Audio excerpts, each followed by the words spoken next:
Yesu yeebazibwe. Njagala kusooka kubeebaza kujja. Njagala okwebaza Katonda. Nsaba munsaasire. Nyiza obutasobola kwogera bulungi. Naye nabadde nfunye mukwano gwange Justin ansomereko bye nabadde mpandiise. Naye njagala kwebaza City of the Lord Church. Musumba Lwaga, nze nakulira mu church, nakula mama wange mulokole ne taata. Naye nali ngenda mu church kubanga bazadde bali bantwala mu church. Nali siri mulokole. Bwe nakula nensalawo okulokoka, ate nalokokera mu City of the Lord Church. Era ekanisa yange ne House of Prayer. Ekanisa ye kanisa ya mama. Yangamba kyantugenda ogezeeko. Naye nga gwabulira enjiri nagikuliramu. Naye nze ndabye ekanisa ne City of the Lord balina omukwano. Kyobola ne mama kyali kyangu kibeeramu.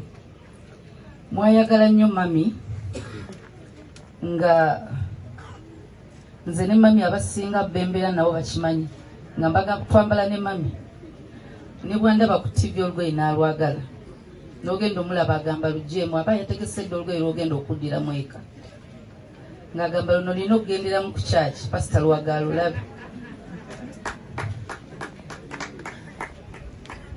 Era olugoye lwe yansaba lwali lwakwanjula bwe yalwambalamu ne luzitowa naga natuuka ntya ku church nga luzitowa n'alunziriza.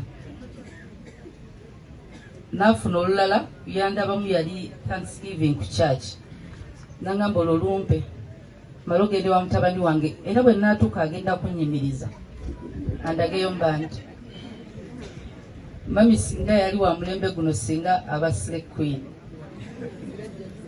Era bwe yatuukanga ku church ekyewunyisa Musumba Lwaga nga amulaba n'amuyitayo n'amugerezaako ku bawala bonna nti balina okufaanana nga ye. Kati ng'ekyo ky'omuwaana buli lwajja ku Sande nga n'envi yazikyawa ng'alina ozisiiga n'ebisige n'abisiiga.